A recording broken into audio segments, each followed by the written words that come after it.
Good morning, everybody, and welcome to the final Teaching and Learning Breakfast for 2018. Sorry, I'll stand in front of the camera. My disembodied voice has now come into shot. So, welcome to the Teaching and Learning Breakfast for 2018. Thanks for all making the effort to come along in December, as many people have gone on holidays. That's it for the day. And it's really great to see you all here. Before we get started, I'd like to acknowledge that we meet on the land of the Kaurna, and I'd like to pay respects to their elders past and present. So we have a treat this morning. First time for the breakfast session, we have a double header. We have two visitors from the Northern Hemisphere who are going to appear live in person, and they're going to do a half-hour, 25-minute presentation each. So we're really happy to welcome, first of all, Laura K. Allen. She's going to speak on learning with text towards a multi-dimensional perspective on text-based communication. For those of you online or in the room, if you have questions, if we could save them all up for the very end of the session, and we'll have each session one after the other, and then we'll have the questions at the very end. So save up all of your interesting questions for the very end, please.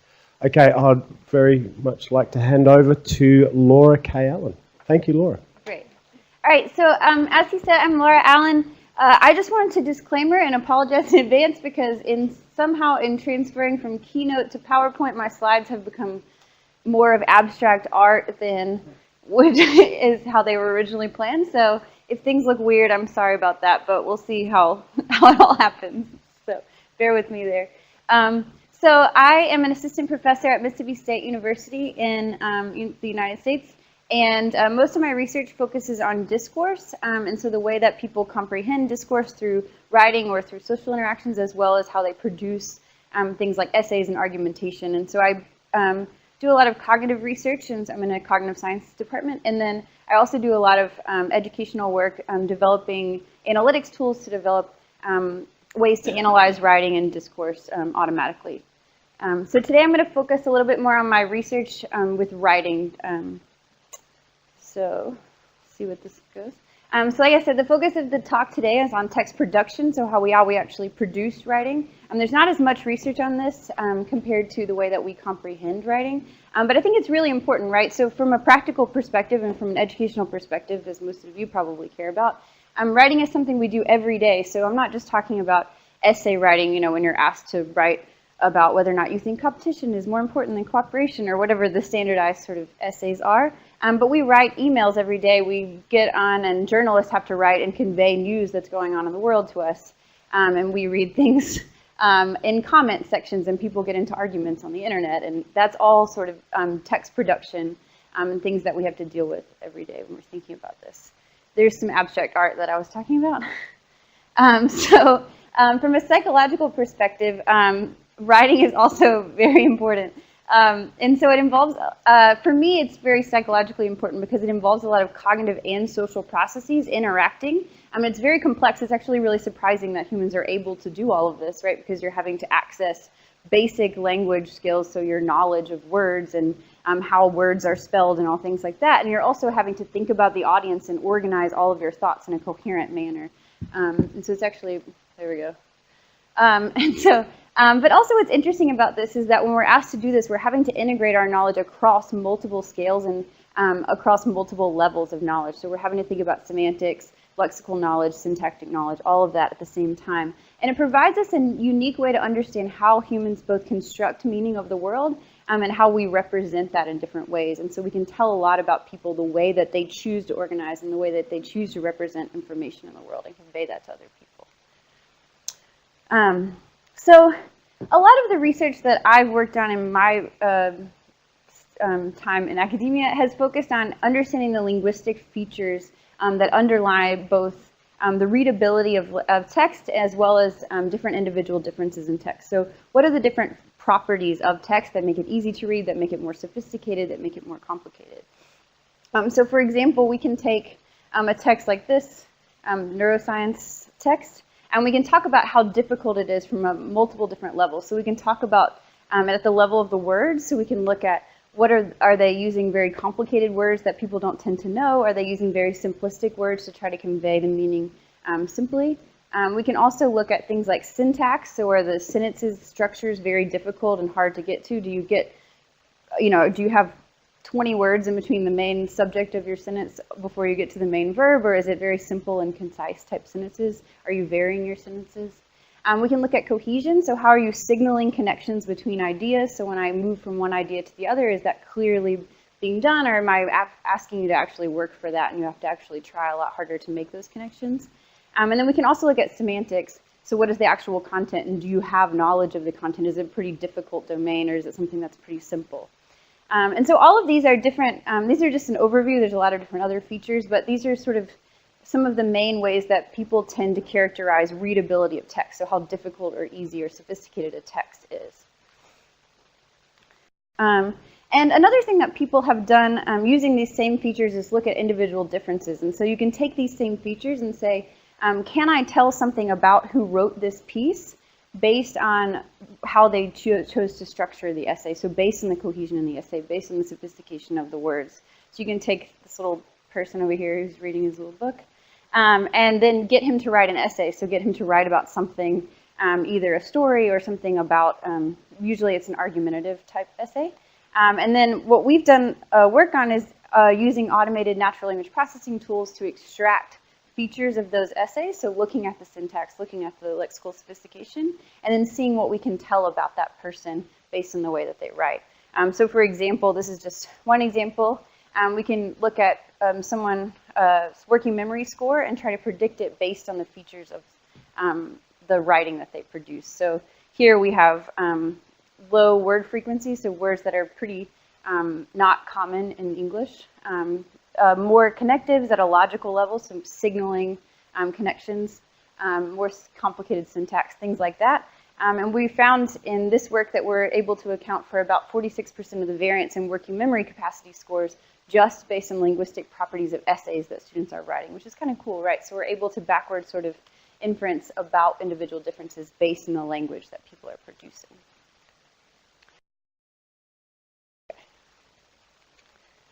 Okay, so some of that research, what has been interesting is that these multidimensional analyses, linguistic analyses, are able to provide us some insight into the role of individual differences in text production. So far, a lot of the research on writing, especially within the linguistic and education worlds, has focused on individual differences as it relates to the quality of writing, but has gotten less into how those individual differences actually influence the writing process. So for example, they'll say, working memory makes you better at writing. And so high working memory capacity individuals are better writers, and low working memory capacity individuals are worse writers. And the same thing will hold true for vocabulary knowledge or any of these sorts of things. People with high vocabulary knowledge write better essays, or people who are, any sort of thing like that, and we're motivated. But what they don't do is tell you actually how that impacts the way that you're writing, which is not telling us a whole lot about how to remediate these things, right? So if I know that you're a better writer or a worse writer, and I don't know why, and I don't know what's impacting it, it's really difficult. No, it's okay. It's really difficult to actually remediate that, and so that's part of the reason that we're trying to get into a more nuanced understanding of how these things are impacting it.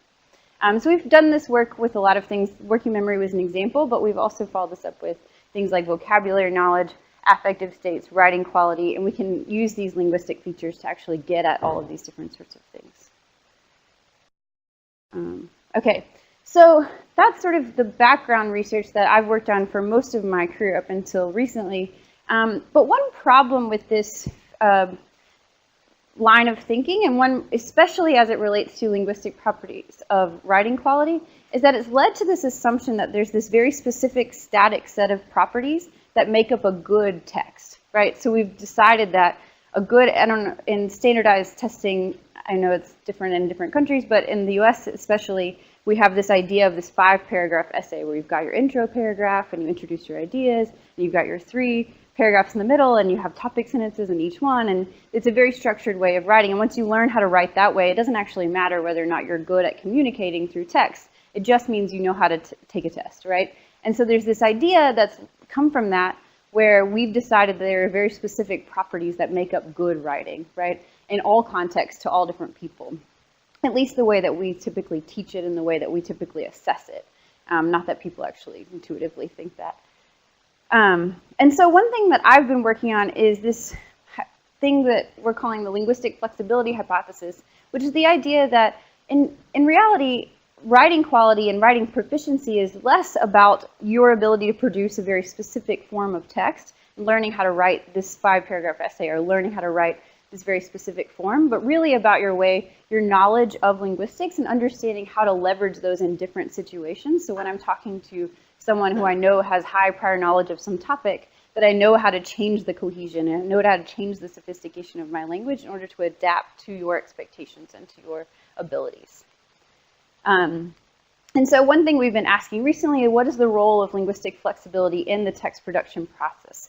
And the hypothesis that we're proposing is that writers who generate more coherent, so meaningful text, and higher quality text will be more flexible in their linguistic styles across text, rather than being characterized by a very specific set of linguistic features. And so the main assumptions underlying this hypothesis are that skilled writers are aware of the scaffolds afforded by the linguistic text properties across multiple levels, so aware of how the lexical sophistication and syntactic complexity all influence the writing process. And then they exploit these, or they leverage these linguistic properties to meet the task demands of different sorts of writing tasks. So to be successful at talking to different sorts of people or engaging in different sorts of writing tasks. Okay, so we started the first study. I'm going to go through two sort of main studies that we focused on with this. The first one was more of an exploratory study where we were looking at this. And our background was that there's a lot of mixed evidence regarding the relationship between the readability of text and the quality of text. So when we first started doing research on writing, we assumed there's this large body of research on what properties make up text readability, like I was mentioning earlier. And so we sort of assumed that more readable text would also be the higher quality text. In retrospect, this was kind of a silly assumption, but at the time we really thought that would be the case. And so we did a lot of work looking at text readability, and what we found was that there's basically no correlation, and if there is, it's almost sometimes negative, between the readability of a text and the quality or the rating of the quality of a text. So actually more difficult texts are often rated as higher quality, even though they're more difficult to read for different people. And so we've been thinking about that, and one of the things we've been thinking about is that writing proficiency is not associated with this sort of whether or not you could read or not read or understand a text. It's how people are using these different features in different settings. And so when you're in a standardized testing situation, which is where most people are looking at this writing quality and readability, in those situations, people are often writing to some unknown test taker or rater, and so they write very sophisticated essays, and those are the ones rated as high quality, which is why we're not finding this association with readability. But if you were to ask someone, for example, to write an essay to a 4-year-old, you would hope that it would be very readable and not sophisticated, and that would be rated as higher quality. I'm just going to see where I'm at on time. Okay. And so we had two primary questions in this first study. So the first is, how is writing proficiency related to students' flexible use of narrativity? And we focused on narrativity here just as a first pass because it's sort of the broadest feature that we tend to associate with readability. So more narrative text, so you think of story-like sort of text where you go and tell people about a story or an anecdote, tend to be much more readable than the more textbook type of informational text. People in textbooks have often talked about narrativity as being a really important feature of writing, but we never find it to be correlated with quality. And so we're looking at flexible use of narrativity, and then how does this flexible use vary as a function of individual differences? So do people who have more language knowledge and more understanding of different domains also produce more flexible, are they more flexible in their use of narrativity across writing? So what we did in this study, I'm not going to get into the details of this, but I'm happy to if anybody has any questions for later, but for the sake of time, I won't. But what we did is we had students write 16 essays, not at once, so I'm not horrible. This is over the course of multiple weeks, and so they would come in, write an essay, on some sort of prompt. And for this, we controlled it so they were all similar types of prompts. Like we didn't want to get into genre effects or anything. But they were all similar types of prompts, but on different topics. And so every day they would come in, write an essay, take a break, and then write a second essay. But this was across 8 different days. And so they wrote 2 essays a day, but on different topics. And so then what we did is we broke the essays up into their degree of narrativity. This is just a visualization. It's, so we basically we looked at the essays for narrativity, and if they were low on narrativity, well, I don't have a thing to point to, but you'll see, and these different quadrants are broken up for less than 25%, between 25 and 50%, 50 to 75, and greater than 75. So narrativity is on a scale of 0 to 100. And so very narrative essays are that bottom greater than 75, and then low narrativity are going to be on the left side. And so basically what we did is, just to visualize this, we had students start every student started at the origin. And so for the first essay they produced, they moved in the direction depending on the type of narrativity in their essay. So if they wrote a very low narrativity essay, they would move 1 step left. And then if the next essay they wrote was very, very high, so greater than 75% narrativity, they would move 1 step down. And so everyone moved 16 steps for each essay they wrote, and then they had an end point, so where they ended up on the graph. And like I said, this is a visualization. This is not how we quantified it, but the idea is that what we wanted to see was that our students who are moving around a lot should stay closer to the origin, because they're moving around. They're not going really far in any direction, because they're not writing the same thing over and over again. Versus the students who are less flexible are going to do the same thing over and over and over again. They're going to get far away from the origin. It doesn't really matter which direction, they're just going to move further away. And so that's kind of what we see here. We see that the skilled writers, you'll see them clustering a lot more towards the origin, but the ones who have moved further away are those less skilled writers. They scored lower quality overall on essays. But then we also quantified this. We looked at distance scores, as well as we've looked at entropy and variability and standard deviation of the narrativity. And what we found is that these standard deviation scores are negatively related to the quality of pretest essay scores. So this is a separate essay that was graded by expert human scores, as well as the overall scores of all of the essays that they were writing in this test. So that was sort of our first question. The second question is, how does this flexible use vary as a function of individual differences? So we're looking at these standard deviation scores and looking at how they're related to individual differences. And what we found is that they're significantly related to the 3 that we measure, which is reading comprehension, so most highly related to reading comprehension, vocabulary knowledge, and prior knowledge, which we thought strengthened our hypothesis because it shows that students who have a higher knowledge of language knowledge as well as prior knowledge are able to be more flexible in their use of narrativity across the different essays. So just to sum up that first study, what we found was that narrative flexibility, so not flexibility in general, obviously, but narrative flexibility was related to the quality of students' writings at pretest and across the different prompts, and they related to individual differences related to general literacy abilities. And so they provided some sort of exploratory support, so initial support for this flexibility hypothesis, suggesting that their flexible use is related to literacy skills, and it might be something important for writing. So we then followed this study up. We followed it up with many different studies, but I'm just going to talk about one of them today.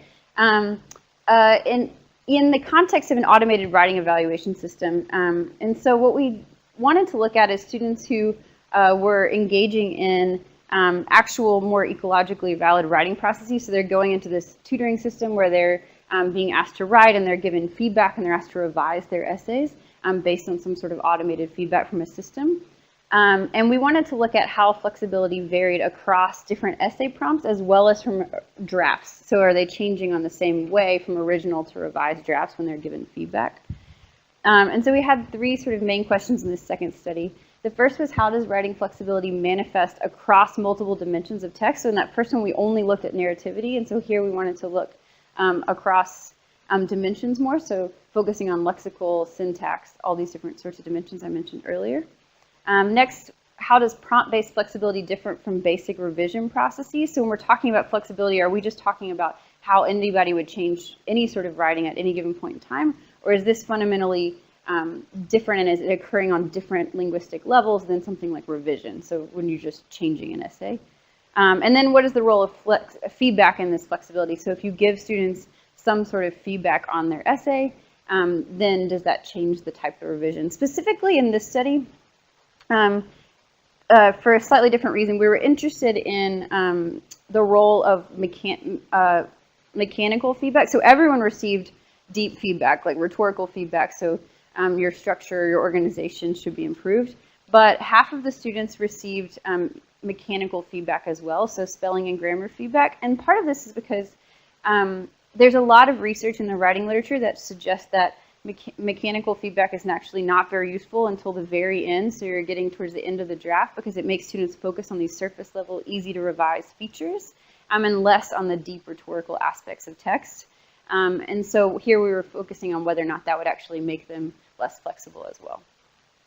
Oh, there we go. So specifically, we were asking which dimensions, if any, developing writers vary their writing style across essay drafts and across assignments. Oh, being weird.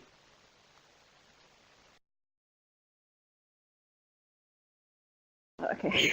Does this variability relate to individual differences in literacy skills, and does the availability of spelling and grammar feedback while writing have an impact on students' flexibility?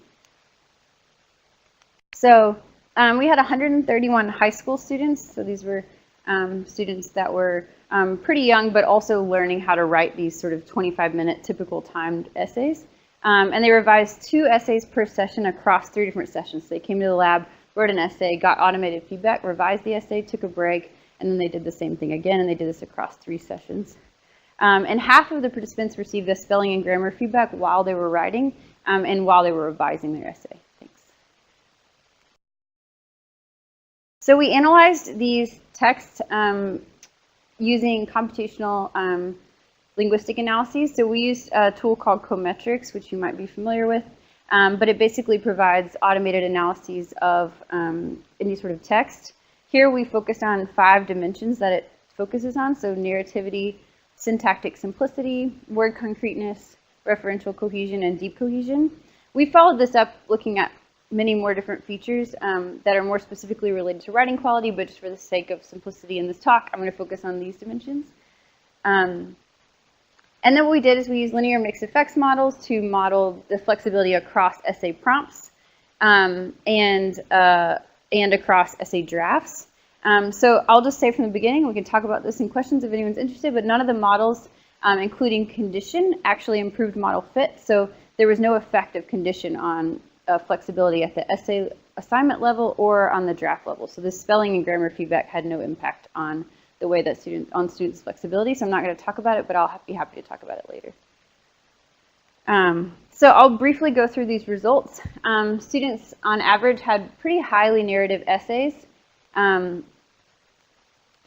But what we found is that both prompt and reading ability as the individual difference improved model fit. And so what we found is that across prompts, students varied their narrativity significantly.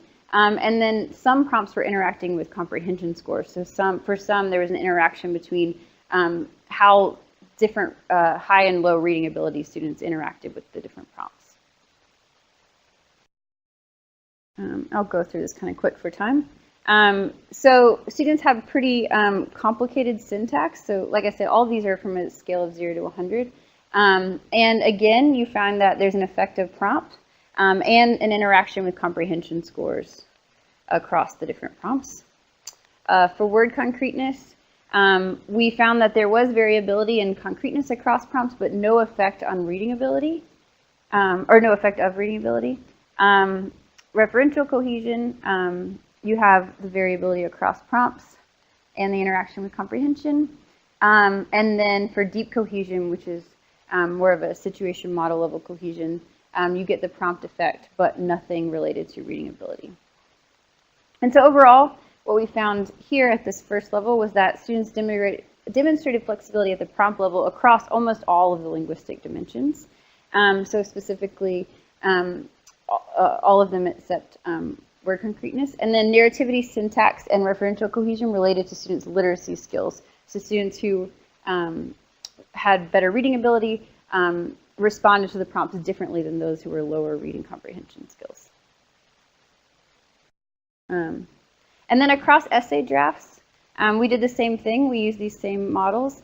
And what we found was that, I'll just go through these more briefly. There was an effective draft on narrativity, but not on syntax. We did have an effect of draft on word concreteness, referential cohesion, and deep cohesion.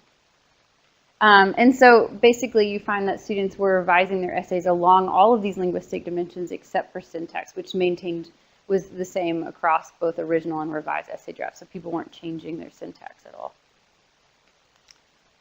So to wrap up, what we found across these studies was that students demonstrated flexibility across both of their prompts along all of the dimensions that we analyzed, but there were interactions between some prompts and reading ability for narrativity, syntax, and referential cohesion.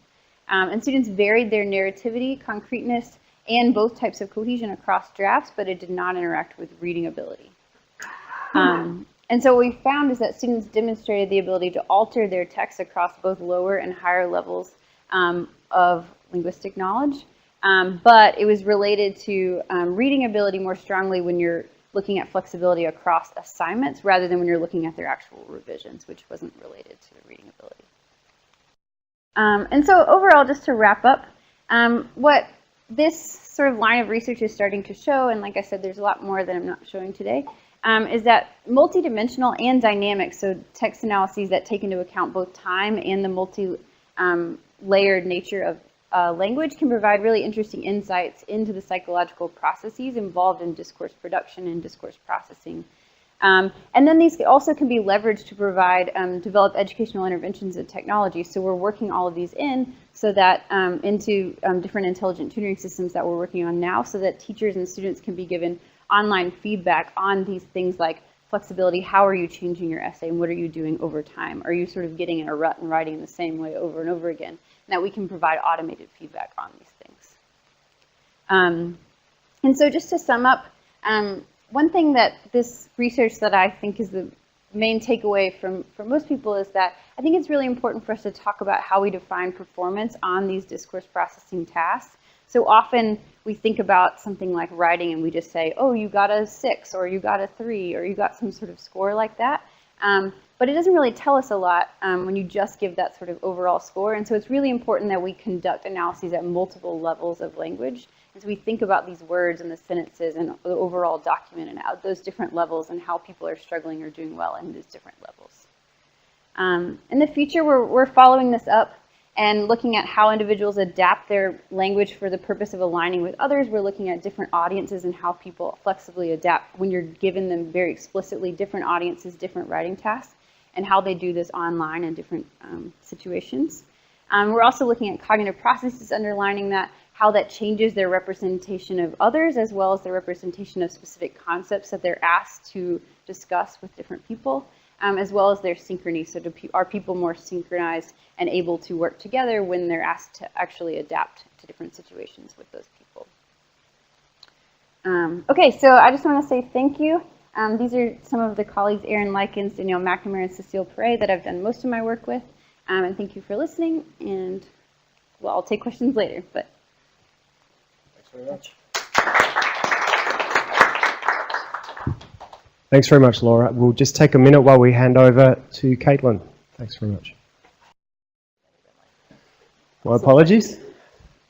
And evidence from the lab, classroom, and everyday life. So over to you, Caitlin. Thank you.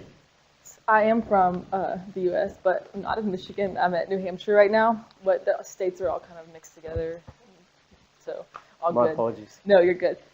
So when we think about, I say, okay, we're mind wandering.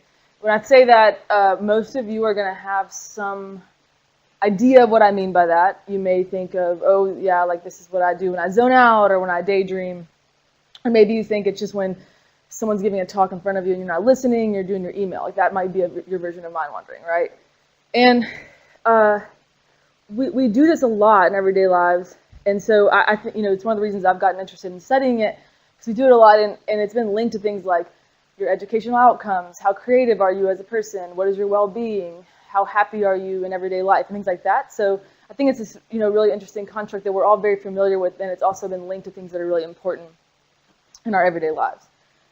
And so the way we actually look at this in most research studies, in psychology at least, is we just ask people, are you thinking about something other than what you are currently doing? So if right now something I've said is making you think about some time you were mind wandering yesterday, then you would be considered mind wandering during my talk right now.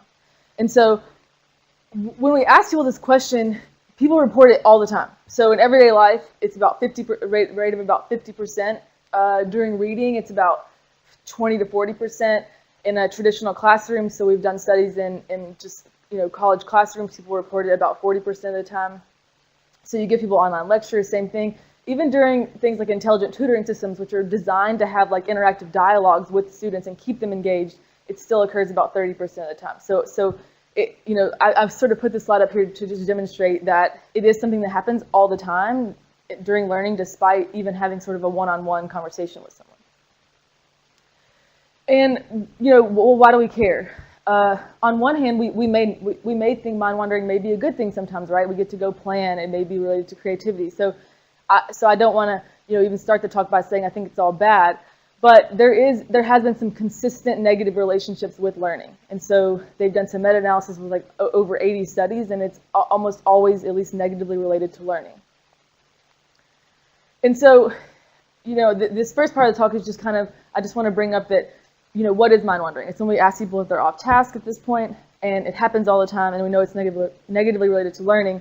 So what I'm going to talk about today, for the most part, is what can we do to actually detect it in real time and potentially respond to it while students are learning to help them learn better over time, okay? So when the mind goes off task, can we sort of catch that and then bring people back on task and to try to boost their learning? In order to do that, though, we need to sort of figure out how to take someone's, just face and realize that they're mind wandering, even though we don't know they're mind wandering. So right now, someone who's looking at me, you could not be thinking about anything I'm saying right now, but I have no idea based on your face, right? Like I could not predict with any accuracy whatsoever if you're looking at me, I have no idea what you're thinking. So it's kind of a challenging problem, but we need to figure out how we can detect it like at the moment when it happens, for the most part. And so just kind of go over how we might do this.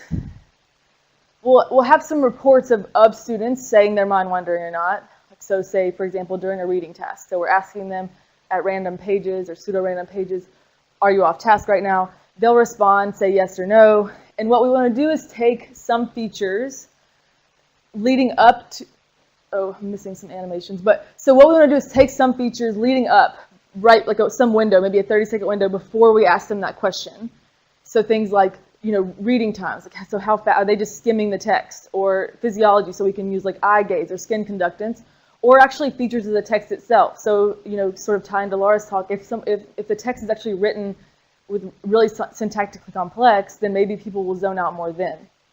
So we want to take some window before that report, use that data to then make some prediction about whether they're on or off task in that moment. And generally, the way we want to do this is by using at least leave one student out, if not leave several students out, cross-validation. So here, the important part to note is that our training and our testing sets are always independent. So this means that when a new student or a new group of students come into the lab or in the classroom, we can be pretty sure that our model is going to generalize to that new person because it's been trained to make predictions based on people it's never seen before in the first place. So kind of how that works is if this animation we'll remove one student, we'll then train on the group of students left over, test it on that one, this person goes back in, and then we do that K number of times until every student has been part of the test set. So again, if any of you were to come into the lab, this model would hopefully generalize to you because it's been trained to predict data it's never seen before. Okay, so I'll go through a couple studies where we've actually tried this using eye gaze. So the first one is eye gaze during film viewing. So participants came in the lab for this study. We had 60 people. They watched The Red Balloon. If you've ever heard of it, it's an old French film. It's about 30 minutes long. And we had them report when they were off task or not. So were they paying attention to the movie or thinking about something else? And we extracted two different types of eye gaze features. The first one were just global features. So this is content independent. We don't care at all about what's on the screen. We could put any movie into the model here, and it wouldn't matter. It's just based on the eye gaze features looking at some points in space. So it doesn't matter the content. So these are things like fixations, so how long you spend on a certain point of time. Saccades, so this is the movement in between fixations. Or smooth pursuits, which is where you're following some target object. So again, it doesn't matter what the object is, we just know that you're having some pursuit. The second type is local feature. So again, the global is content independent. The local, we're saying, actually, maybe we should pay attention to where we think people should be looking, and if they're not looking there, maybe that will help our predictions. So here we define 2 areas of interest. The first one is the red balloon. So let me see if this will play. No play. Okay. So basically what will normally happen here is that you'll see the red balloon moving across the screen. We're going to have a blue box that will sort of track that red balloon. And then what we're going to do is create features based on that. So how many fixations do you have inside and outside that box? How many saccades inside and outside that box? But the key point here is that the red balloon is the main character in this movie. So the balloon is like sentient. And so you would think that people would want to be following or tracking what the main character of the movie is doing. The second one is just salient features. So maybe it's the case that, yeah, of course we want them to look at the red balloon, but also things that are salient on the screen at any given time. So if a new character walks on the screen, we expect that that may draw their attention more, and we would want them to sort of pay attention to that to update their model about the movie. So here we have a sort of second set of features that are based on whatever's salient on the screen at that given time. So again, the blue box for demonstration purposes would be drawn around that, and it would move with whatever's salient in the movie at that time.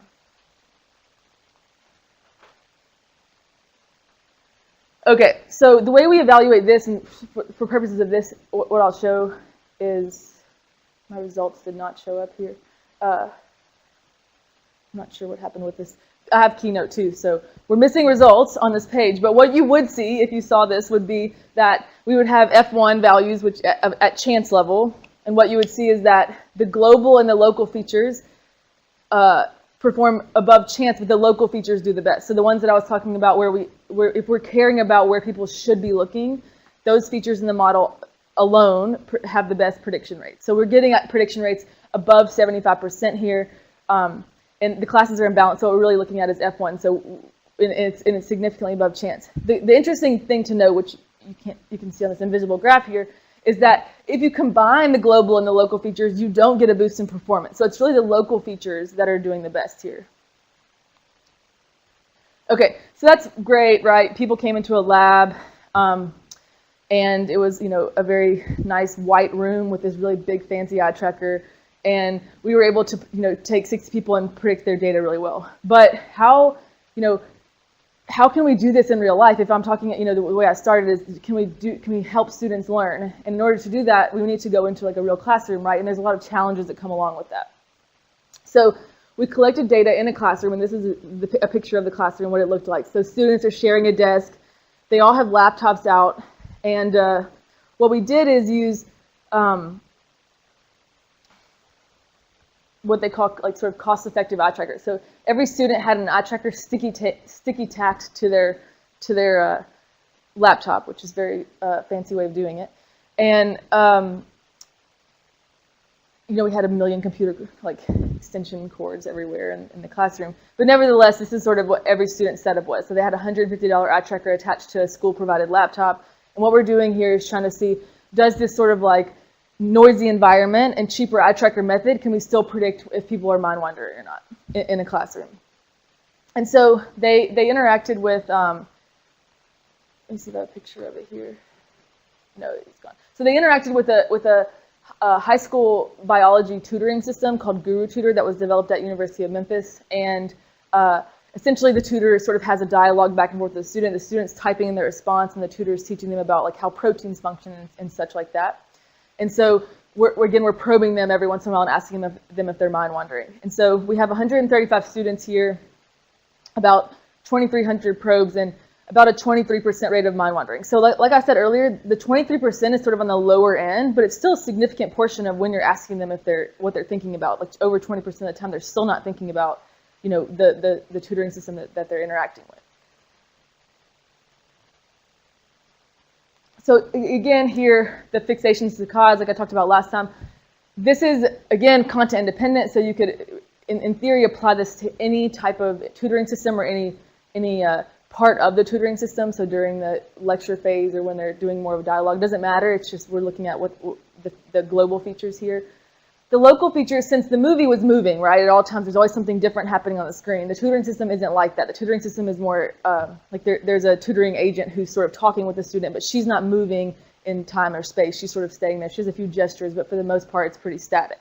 And so here we computed the local features by, this is what she looks like. So she's staying behind her multimedia board. There's not a lot of movement going on. So here we just lay an 8x10 grid over it and say, well, maybe certain squares, we expect the students to look in certain squares. So for example, we're going to expect them to look at her face more because they're having a conversation. The multimedia board would be a little more important because that's where we're sort of directing their attention towards these important elements. And like if we sort of look at this heat map, that turns out to be true. So if we have people looking in the top right quadrant, for example, and that sort of as a feature itself may be predictive of if they're on or off task or not. So those are our local features. And then we have some context features, which is just, can we use some things about the actual student or what they're actually doing? So, you know, some of the topics are harder than others. Does that matter? What is their prior knowledge of this topic and things like that? So we're sort of building in some information about the student and their interaction itself. So let's see if this graph will come up. Yes, again, it's a circle. Okay, so imaginary graph again. What you would see here, you can close your eyes and imagine it, but stay on task, is that our F1 values are at chance. And what we're going to see here is that the local and global features alone, so again, the content independent ones or the only content dependent ones, so that grid, they perform equally well and significantly above chance. But again, if you combine them, you get a drop in performance. So it's just close to chance again. So this is kind of nice, right? Because we can say, okay, well, in this case, we could either take the local features or the global features and do pretty well. We're getting, again, about over 75% accuracy, which you know, to me is really impressive because we're actually getting accuracy rates in F1 values that are on par with what we're getting in the lab.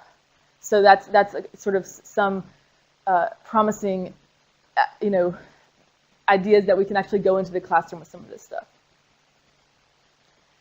Okay, so hopefully, with my imaginary graphs, I have convinced you that we can do like relatively well actually detecting when someone's mind wandering. So 75% of the time, you know, I could say like, oh, you're looking at me but not paying attention at all.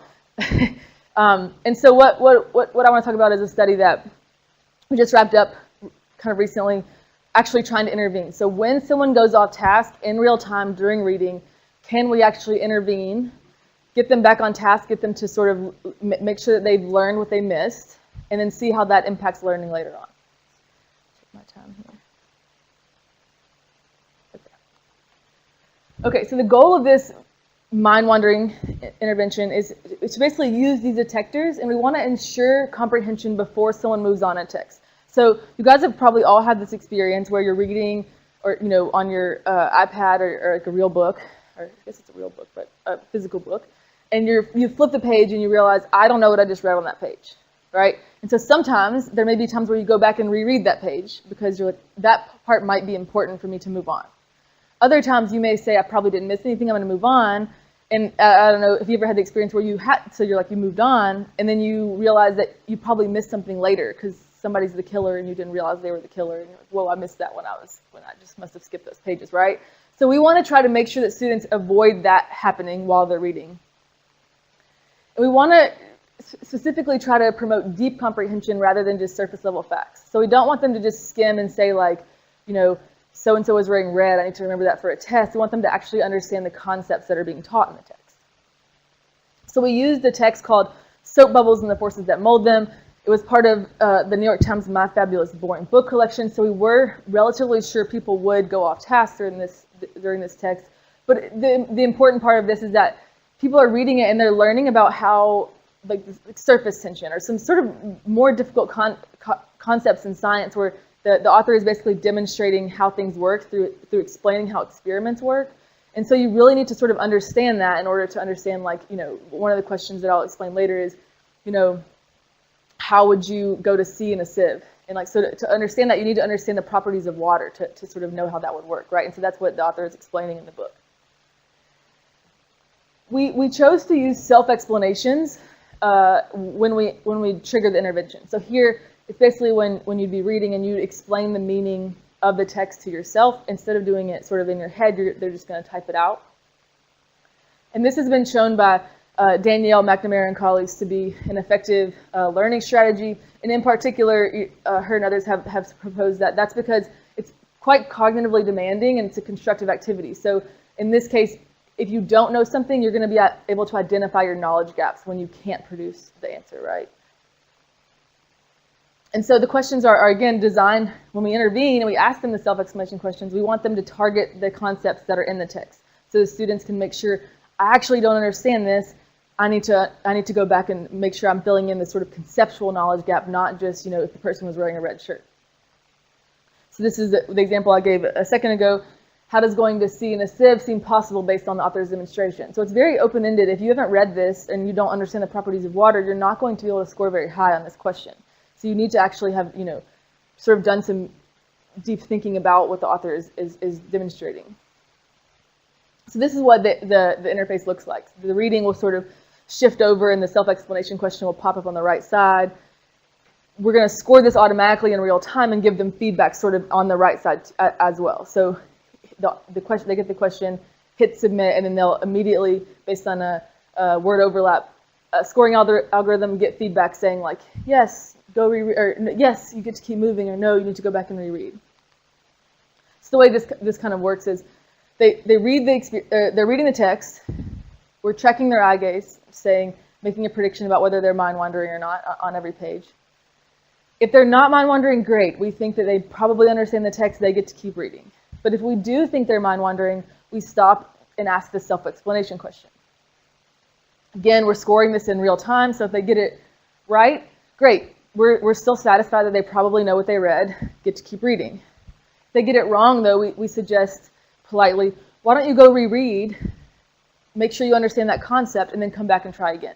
So they'll come back to the question, and then here, regardless of whether they get it right or wrong, they get to keep reading. Because imagine how annoying it would be is if you just don't get something, and I'm just continuing to ask you to answer the same question over and over. So they get to keep reading. So we tested this with a yoked control design. So we have what we'll call the mind-wandering sensitive intervention. Okay, so for every person that comes in, they're getting interventions when they need them. So this is the important part. It's a mind-wandering, like adaptive intervention. You're only getting interventions when you need them. And then we have a self-explanation control condition. So the reason that we can't just do a intervention and do nothing is because getting a self-explanation intervention itself is going to be helpful. We've known this for many years, that self-explanations are great, like learning interventions. So we can't just do nothing. Our control needs to get the same amount of interventions at the exact same time so that we're just comparing, does it matter if you need the intervention, do you get it when you need it versus do you just get it, get the same amount, right? So this is sort of our main research question is, does getting intervention when you need to fill in your knowledge gap help? So we have 35 pairs here. On average, they're getting about 5 interventions across the 57 pages of text.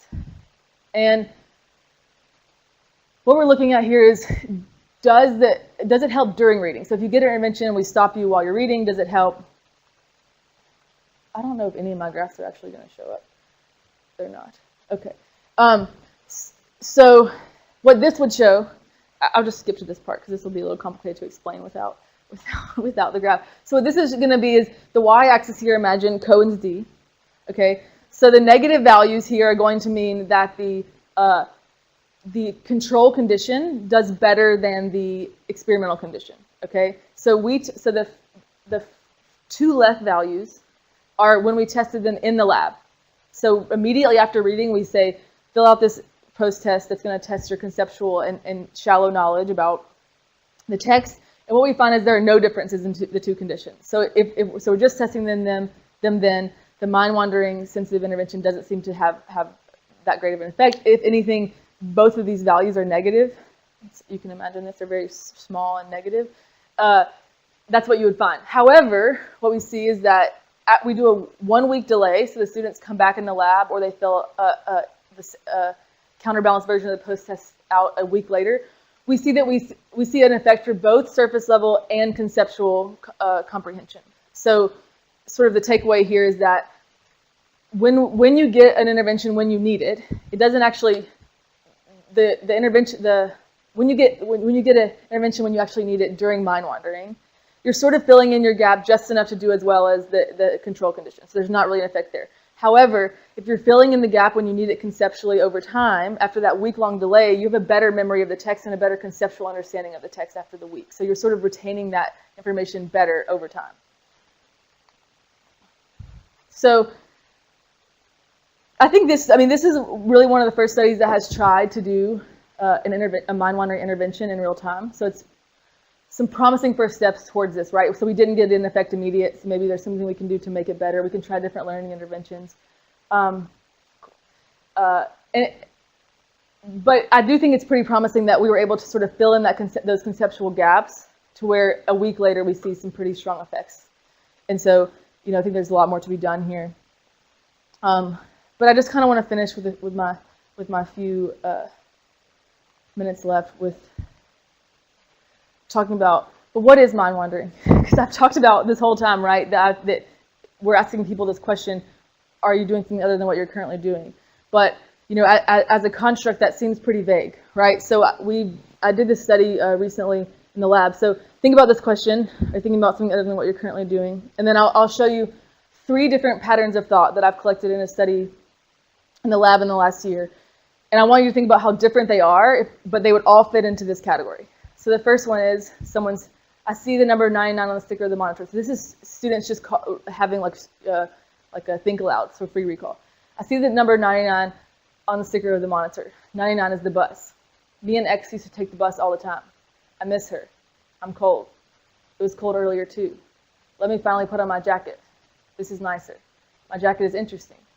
I wonder what X is doing and if he's responded to me. So this person's thoughts are really sort of moving in and out between their external world, like they're having some associations triggered by something they saw that is triggering some memory. So these thoughts are kind of like what you maybe call like freely moving. This person, I wonder if people remember thoughts about the present, the future, and the past differently. Maybe present thoughts about past events are remembered more poorly than present thoughts about present events. I feel like my thinking patterns are getting really meta. Let's think about something else. I need to get new clothes. I wonder if there are any good tailors near my apartment. I wonder if I'm thinking the present enough. I've been trying to be more mindful, but it is difficult. If you are thinking that you aren't thinking about anything, then that logically means that you are thinking about something, so you weren't really thinking about nothing. So this person is getting a little, they're guiding their thoughts a lot more. They still seem to be a little bit free, but it seems different from the other person who's being triggered either by the previous thought or some perceptual cue. And then finally, this person seems to be thinking about one thing. I hate how I stress eat. Why can't I just be naturally skinny like X? I have huge calves and they don't look good when I wear my favorite types of shoes. And I have no curve to my body. I feel like I look like a box. And I defs look like a square potato when I stand and walk next to X. I hate the look of my body, but I'm thankful I was born healthy. Sometimes I just want a thigh gap with skinny thighs and I want to wear jeans or shorts and not have my thighs rubbed together. So this person, again, they seem to be very much directing their thoughts about one topic. And so you can see how all 3 of those thought streams that I've just talked about are sort of different in nature, but they're all being grouped in terms of that question that we're all using right now in psychology, they're all being grouped together. And so, I wonder if this, okay, yeah, here. So kind of skipping forward to this is, I think what needs to happen right now is that we need to take a step back rather than just saying everything is off task, is mind wandering, and try to think about, this is a paper published in Nature Neuroscience recently, and think about it as a more dynamic, what is happening over time. And so the dynamic unfolding of thought, not just any given thought at one time. So if you think about spontaneous thought as this framework, right, you can think about this x-axis here being deliberate constraints. So if you have strong deliberate constraints and low automatic constraints, right now we're only, in psychology and in the way we're looking at mind-wandering education, we're only thinking about this purple box. So are you goal-directed or are you not? Are you on task or are you not? But actually, if you take a step back, a lot more can be happening in this sort of spontaneous thought family, where if you loosen your deliberate constraints a little bit, right, you may fall in this category of mind wandering, where your thoughts are actually sort of free to move about wherever they may go. And something in the middle of that So if you release all your deliberate constraints, it's like akin to nighttime dreaming. So you have no constraints. Your thoughts are not grounded in reality at that point. But if you have something, in between mind wandering, which is a little more free, and goal-directed thought, you may find something like creativity. So you have some constraints. They're deliberate. You've said, I want to solve this problem or and such, but you're still sort of letting your mind go different places to sort of come up with new ideas. But then you think about the y-axis here, which would be what we're calling automatic constraints, which are things like affect and habits and things that your thoughts are just drawn to those things without you telling them to go there, essentially. And what's happening in, for example, in a classroom when a student is really pulled by their automatic constraints, so when they're experiencing some sort of a more obsessive thought or rumination. And so, yeah, I mean, I guess to kind of close, my thought is that either in education or in other fields, we need to sort of take a step back and stop grouping things between just on and off task and think about what is someone actually thinking about and how are their thoughts unfolding over time. And that may give us a better understanding of, how are people learning, how is that helping them learn. So for example, if you're off task, and you've made some connection between what the professor is saying in your everyday life, and you've made some novel recombination of that, that's a creative thought that we don't want to detect and respond to, right? We want to let the student go with that. We may want to only respond when they're actually engaging in some serious rumination. Hey, maybe why don't you come back then? And so I think that's, at least where I think some of the work that I would like to do would go, and hopefully some other people will join me in that. So thanks.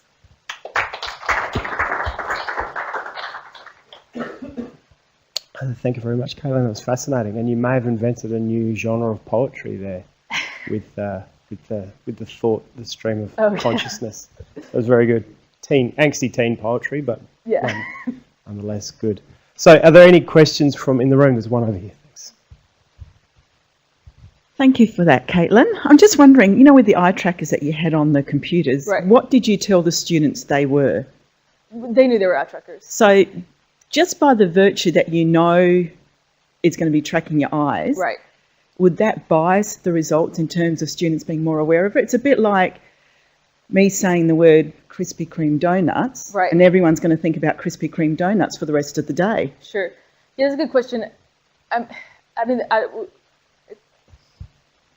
would be hard to do a control to say, well, here's why your eye gaze is with an eye tracker and without an eye tracker, unless the eye tracker is extremely covert. But so the study that we did, the one with the red balloon that I was showing, that eye tracker is like a Tobii Pro TX300. So the eye tracker just looks like a monitor. You can kind of see the infrared, but not too much.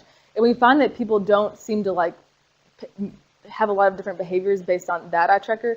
The student one is interesting. We do see the same rate of mind wandering with and without an eye tracker. It's very consistent. So that's some evidence that they're being consistent. But yeah, that's a good question, especially high school students, right? They know there's a little bar there that's checking their eyes. We did do some interviewing to ask about stuff like that, and they said that over time they weren't really paying attention to it.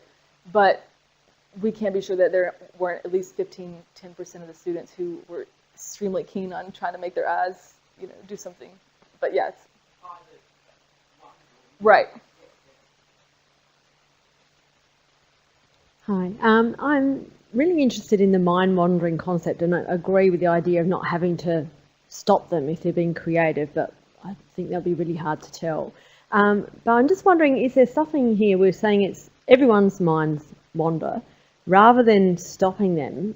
I know we've always been told to do shorter videos or, having breaks and lectures. Did you find there a consistency in, is it 12 minutes or whatever before the mind wanders? Can we do something more about being more aware of that and going, okay, we need to give them some space there? Right. Yeah, that's a good question. So we do know that things like interpolated testing and shorter videos help mind wandering. So basically just getting some sort of event break. It's actually, so online lecture videos are some of the highest rates of mind wandering. So everyday life is about 49%, and then video lectures are about 40% usually. And so one of the things that I've been looking at is, so you basically never get it below 20%, even if you do the interpolated testing, even if you do, no matter what you do. And so I agree that we may not want to stop them from, maybe some of those mind wandering episodes are good, and maybe that's why the relationship with learning is like -0.3. So we have a lot of variance not explained there. But one of the things that I think would be interesting to look at that I've started doing is taking videos where we have mind wandering reports and trying to look at how the person is, what the content in the video, is there something predictive about that? So like if I'm speaking and I switch from like really easy, something easy to understand to extremely difficult, is that when students sort of go off task and things like that? So that might give us a little, like basically not doing the aggregate prediction, but actually looking at sort of the more fine-grained stuff. And I think maybe that would help. Thanks. We've got a question online for Laura from Karen. Does the ability to give this feedback depend on the skills level of the person providing feedback? Sometimes technical stuff gets in the way of seeing other aspects of quality. As a PhD student, I get technical feedback and I want deeper feedback. So I guess the first line is the bit we want. Does the ability to give this feedback depend on the skills level of the person providing feedback? Yeah, so there's I don't know where to look, but okay. I'll just stay over here. It's okay. Yeah, so there's a huge amount of variability, and there's a lot of research on the skills associated with being able to give appropriate feedback.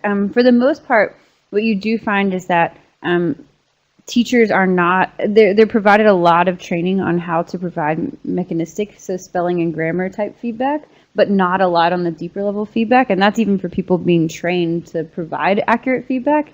And so for most people, yeah, they don't really understand how to do that. And so it's changing a lot, especially in the US. There's this huge push right now to actually train people to teach writing, but it's sort of new, and it's, you know, it's not very common, but yeah, there's a lot of variability there, and it has a huge impact on how people actually respond to it as well. Okay, any more questions? Okay, we have a couple. Two more. Could you find any periodic behavior in giving attention to something? Because it seems to me that it doesn't happen this way, that we give all our attention uniformly. Right. So sometimes we pay attention, we have a rest, and then we continue. We pay attention, we have a rest. And if so, how we can intervene to optimize this behavior? Right. Yeah, I think that's a great question. I wish I knew the answer to it. Because I mean, that's one of the reasons that I don't really love the on versus off task question, because it seems like, you know, even in the examples I gave where people are sort of like free saying their thoughts, I mean, those thoughts can happen, you know, in less than a second. And so saying that you're on or off task and having people judge this sort of static yes or no question doesn't seem fair, because, you know, maybe at that moment you weren't, but less than a second before you were sort of monitoring what's in front of you. And so we have to do some sort of monitoring process when we're in these tasks. So I hope that we can get towards incorporating that type of, you know, some of the stuff that I've been doing recently is trying to figure out how to ask people questions that get at more of their like dynamic thought stream, rather than just saying, what are you doing right now in this instant? And so like over, you know, how are your thoughts unfolding? Are you sort of more on task, or are you more like sort of freely moving versus not, and things like that. But, you know, we're sort of early in that work and have just validated one question at this point. So yeah, I think that's a great question. Okay, I will ask you first Laura, and then I have a question for Kathleen as well. And when you talk about, Laura, about text readability, does it mean you are actually looking at the handwriting, or it is actually typewritten word? And I wanted to ask you, how do you define the text quality as well? So how do you actually mean, what do you mean by that, and how do you detect it, all the things?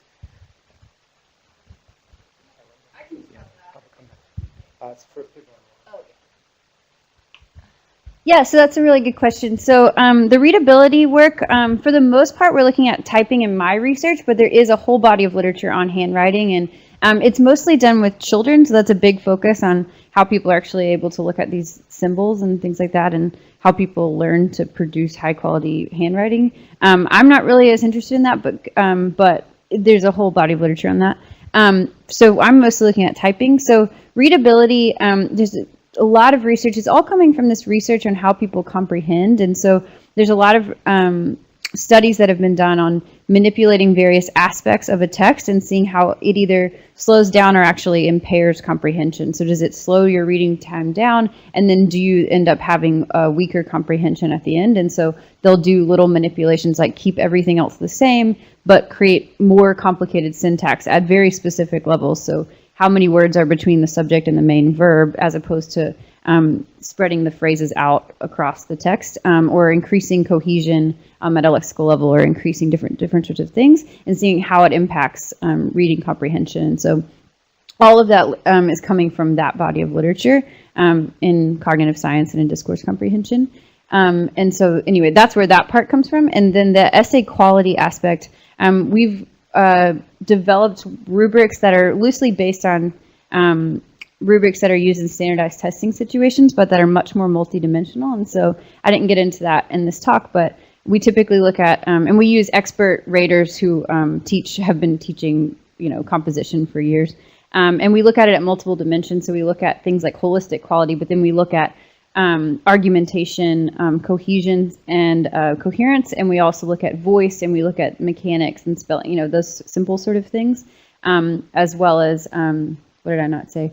Argumentation, and then like language sophistication, so using sophisticated language. So we look at it at multiple dimensions instead of just looking at holistic essays quality, because of what I was saying. There's a lot of research where people just look at most research in writing, actually, where you just look at a scale from 1 to 6 and say this is a 3, but we don't really know why it's a 3. And so, yeah, we have multidimensional rubrics in our studies. Okay, last question.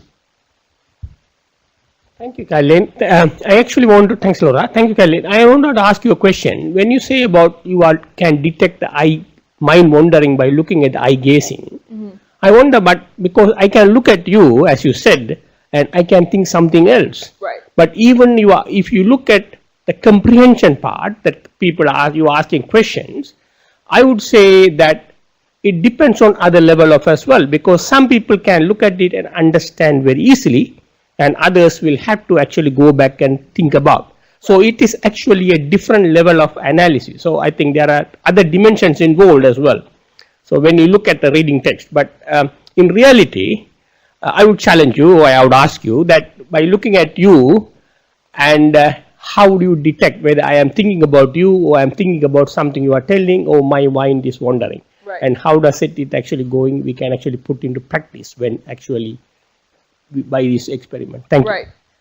I think there were multiple parts to that, so I'll try to talk about some of it. So one is that there's a problem with detecting mind wandering with eye gaze in general, because first of all, we're only getting about 75% of the time accuracy.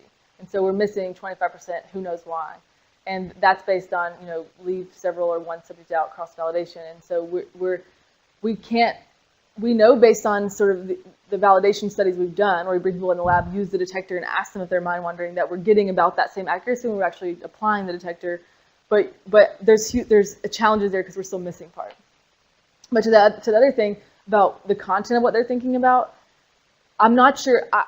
I'm skeptical that we're going to be able to use eye gaze to do any of that, because the on and off task thing, the ones that we may be picking up on are the ones where it may be more obvious, because a lot of times when we use the predicted rates of mind wandering and correlate those with comprehension, we're actually getting more negative relationships than we do when we actually look at what the students actually said about mind wandering. So that what the students say will be like a -2 correlation. The model's prediction of it will be more like a -5 correlation in some cases. So we're picking up on sort of maybe the more robust times when they're not paying attention. But I think we've done some work with a sort of multimodal detection, and I think that might be a better avenue for potentially getting at some like the rumination and stuff that I talked about before. So maybe some physiology or maybe like we've done some with like heart rate or physiology, skin conductance, things like that may pick up on some more like rumination type things. But I don't know. I mean, I don't. That's going to be a hard problem to solve, and who knows if we'll do it. I think it'll be fun to try, but I do know that there's people in the field who have been trying to look at pupillometry to look at maybe the link between pupillometry and like norepinephrine and linking that to like a sort of aspect of mind wandering, and that those relationships seem tentative right now, and I'm not sure where that will go either. But I think that people are sort of pushing in that direction of trying to explain more with that. So we'll see. Okay, thank you very much. Can we give a big round of applause for Laura and Caitlin? Thank you very much. And thanks for your time. Very much appreciated. Fascinating talk. And thanks for everybody online, and thanks for